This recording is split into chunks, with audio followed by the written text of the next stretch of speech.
Howdy everybody, welcome back to Passion Theory, and I'm going to share with you some of my passions, this one being video gaming, and we're finally getting back to Deliver Us from Evil, because we got sidetracked by Boyfriend Dungeon, which is a game I previously did, coming out with some new content, so we're going to finish this one up, and then we'll have a brand new game after we finish up Deliver Us from Evil. I am still going to be playing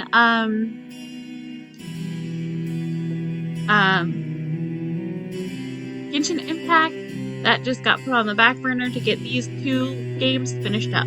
Alright, so let's get started.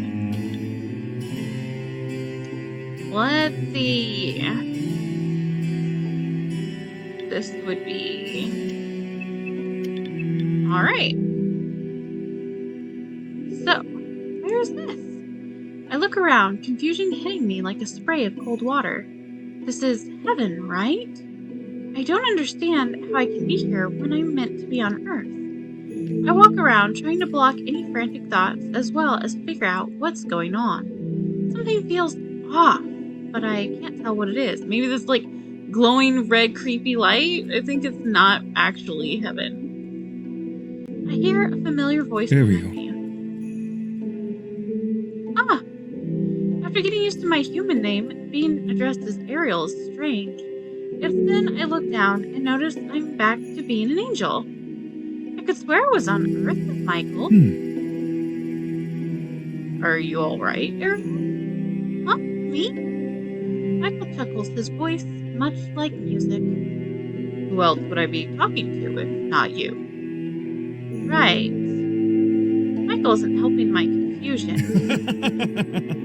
I was looking for you, actually. For me? Did you have any work you wanted me to do? No, I was simply wondering if you'd be willing to accompany me. I'm on a break right now.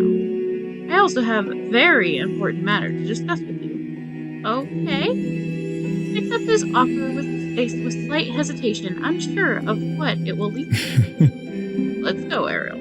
The feeling that something is off won't go away. He's being too nice. That's what it is. Because Michael, we all know, Michael's a jerk face. So if he's being nice, is somebody pretending to be Michael? They're trying to trick us into something. I still don't know what it is, though. Yeah, do you feel off? I can't keep it to myself any longer, so I turn to Michael and ask him directly. Michael, do you feel like there's something strange happening? What kind of question is that? Of course there's nothing strange happening. If anything, you being here with me makes me happier.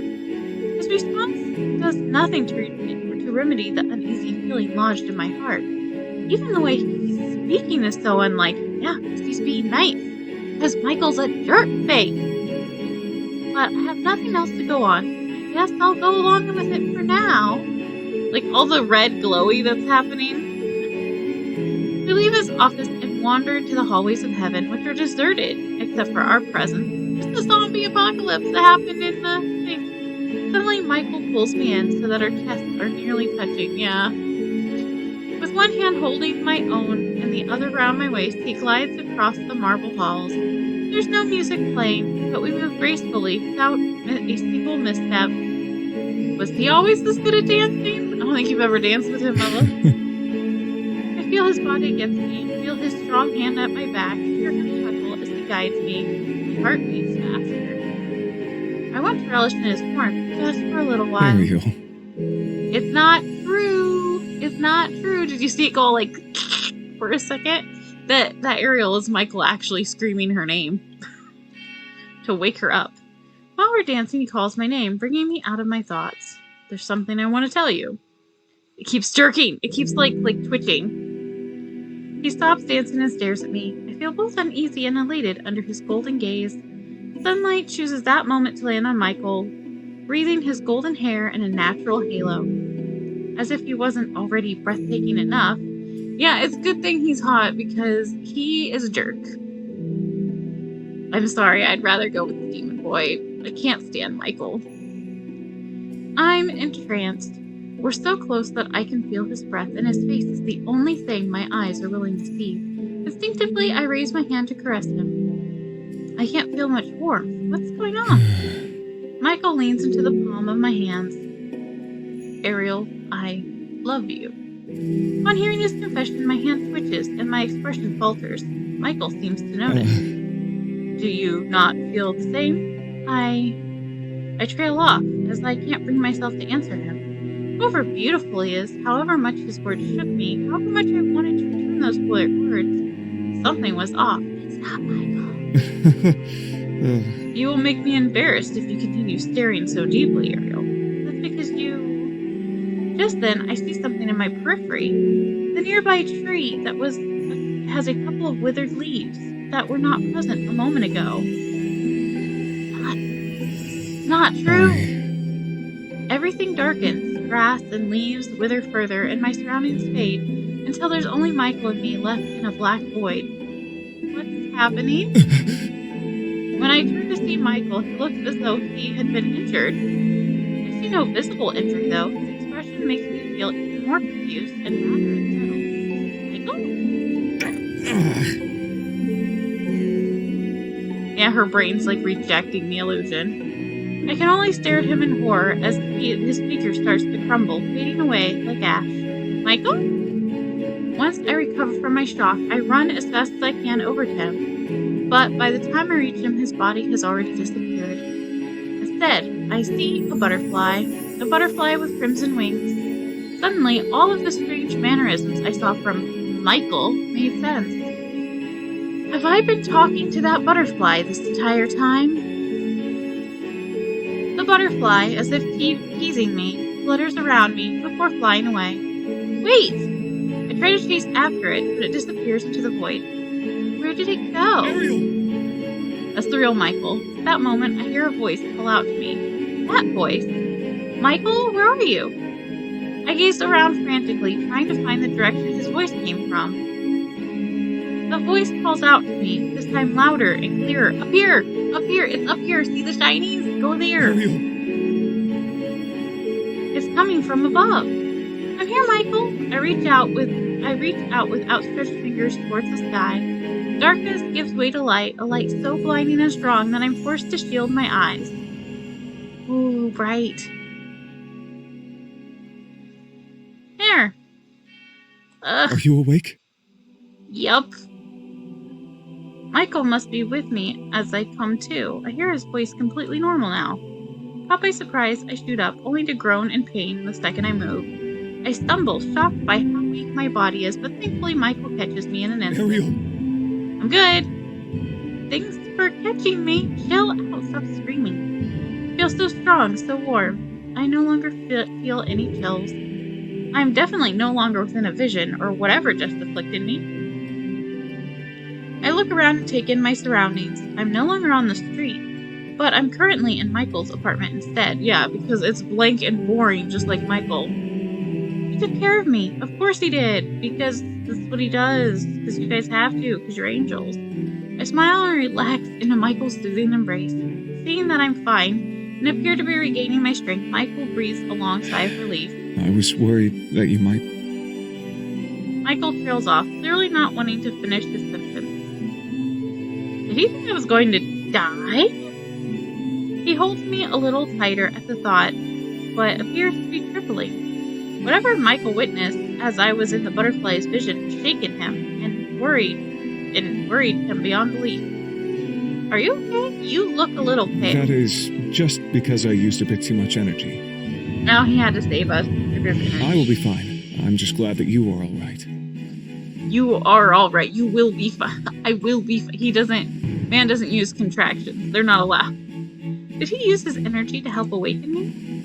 He lays me down on the bed gently to make sure that I'm in a comfortable position. Michael, I begin, but I lose my words when I see his expression. There's an earnest look in his eyes, and it's achingly similar to the one I saw fake Michael wear when he told me that he loved me.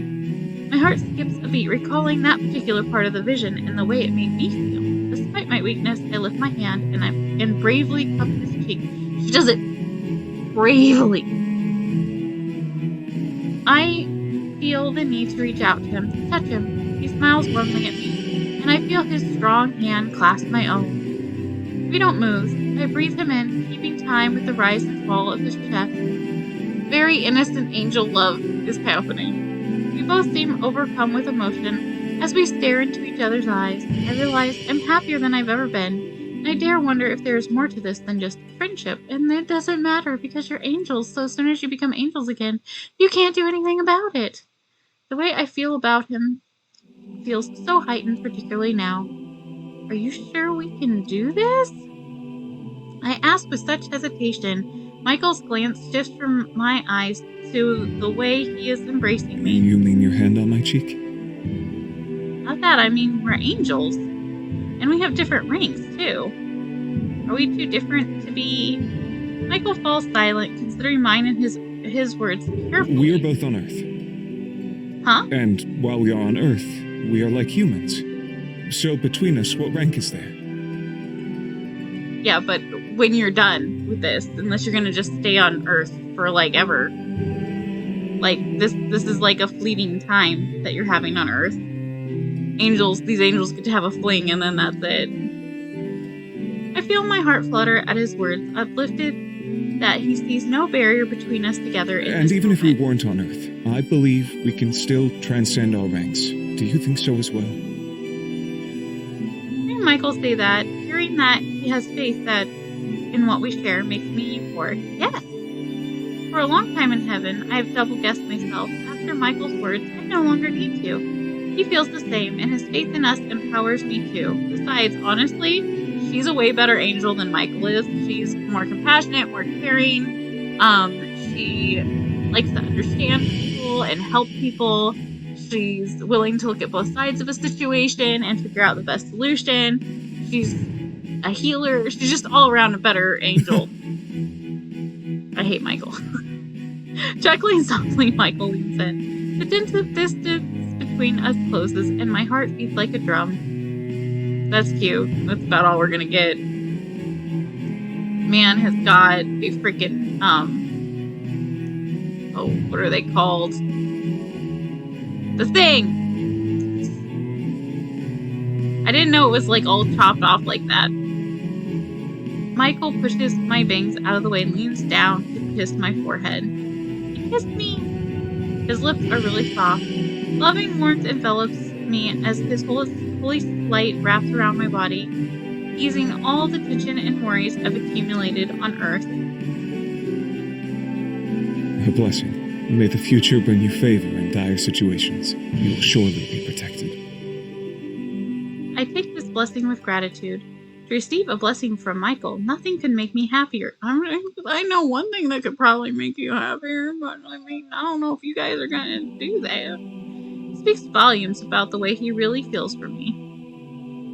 It's okay, these angels can just have like a... They can just have an ace relationship. They can have like a romantic relationship without the physical side. When they go back to heaven, well, that's fine. His feelings, which he seems to realize upon thinking he may lose me. Michael? Yes? I'm curious to know if my suspicion is correct.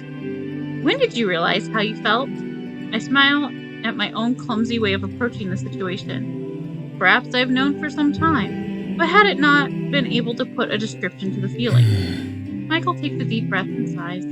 Upon fearing the worst had come, I knew I could no longer keep the way I felt inside. Were you to never know? I squeezed Michael's hand tighter, trying to dissuade bad thoughts and feelings from creeping in. I'm glad you told me. As am I. We talk softly for a while. Michael is more relaxed than I've ever seen him, and he listens to every word I say with a smile. The time passes so quickly as the sun sets before we know it. You should go back now. Please get some rest. You never know what tomorrow may bring us. I hesitate, not wanting to really leave, but knowing I should get some sleep. Girl, you should get some sleep this day. You almost died. It's probably best if you go back to your... Alright, thank you so much for taking care of me. There's nothing that brings me more joy to my heart than watching over you. I blushed at his earnest admission, the affection still feeling new and heartwarming. It has been a rather sudden shift in our dynamic. I'll see you tomorrow. Yes, rest well. You too. Boop, boop, boop, boop, boop. My room is cool. Back in my own room, I lie on my bed, thinking about everything that has happened this afternoon. I can't sleep yet. My heart is still pounding from my afternoon with Michael, the general who I've been healing for centuries, the archangel, who was 3 whole ranks above me, the man who I love. It feels strange to truly acknowledge, but I can no longer deny it. It seems Michael couldn't either. I touch my forehead where he kissed me, and I recall his words. I can't believe we both feel the same way, and with his protection, nothing can stand between us and ending the chaos on Earth, as well as whatever comes after. I look forward to tomorrow with fervor and close my eyes. That night I dream. Now I bet you do. There's darkness all around me, like a cloudless, star-deprived night. It feels exactly like when the butterfly had entrapped me yesterday.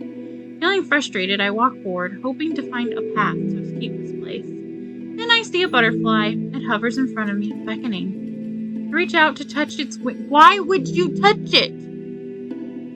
Why? You know what happens when you touch them. You get into like a thingy thing state. Oh my god.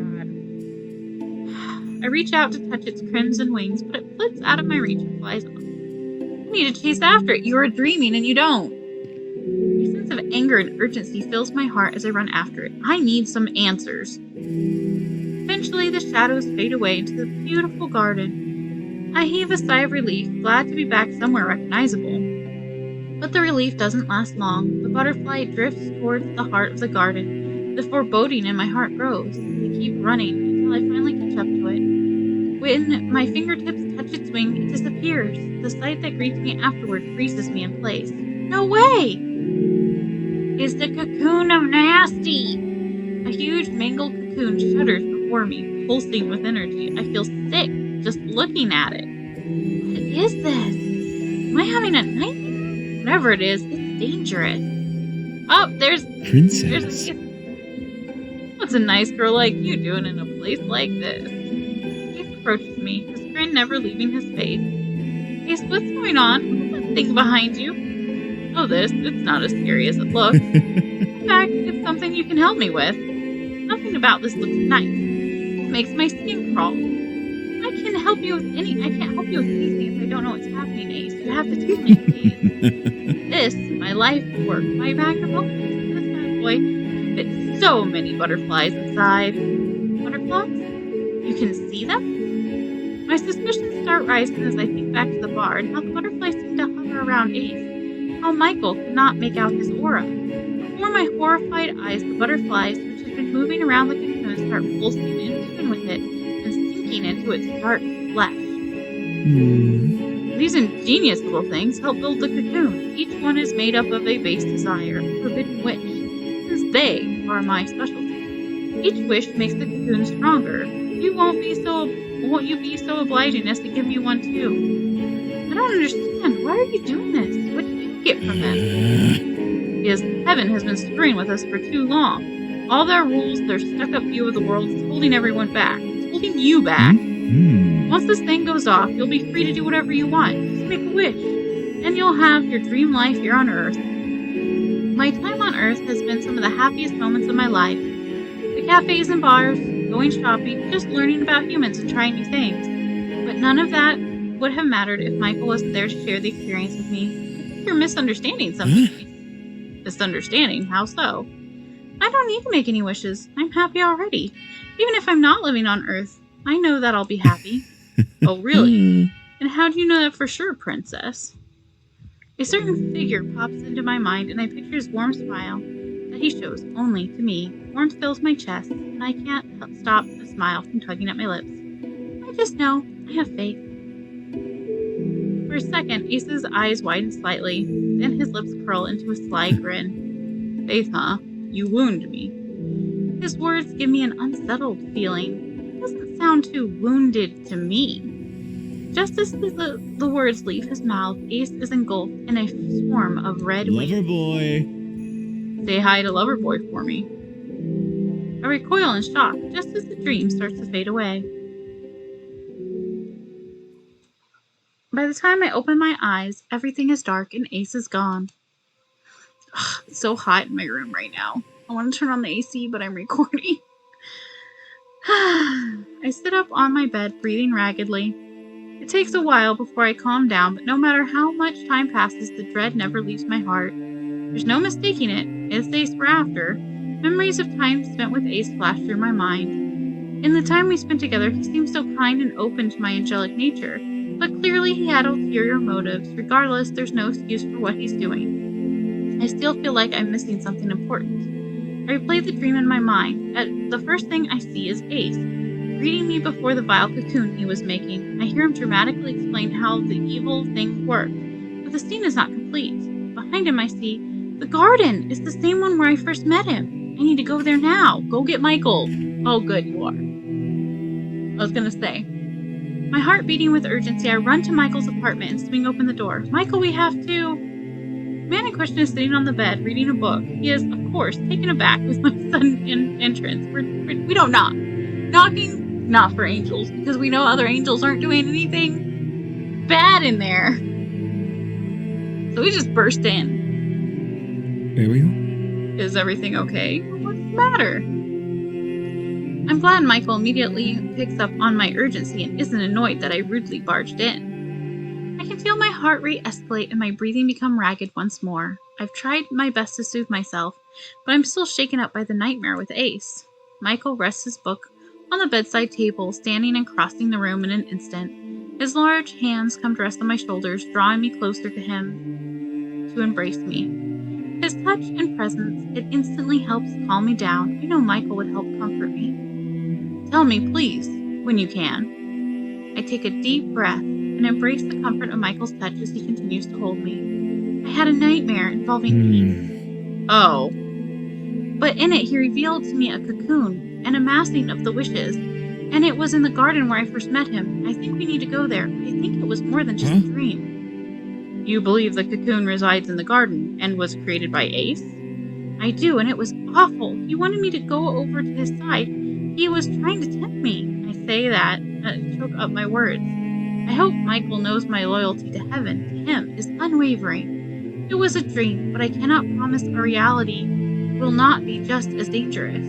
If you believe this dream is something more, we should face it at once, whether it is just a clue or something more. Yes, we should. I know Michael and I can do this. Whatever faces us, when we arrive at the garden, we are prepared for this. However, another thought chills me. That means Ace is an incubus?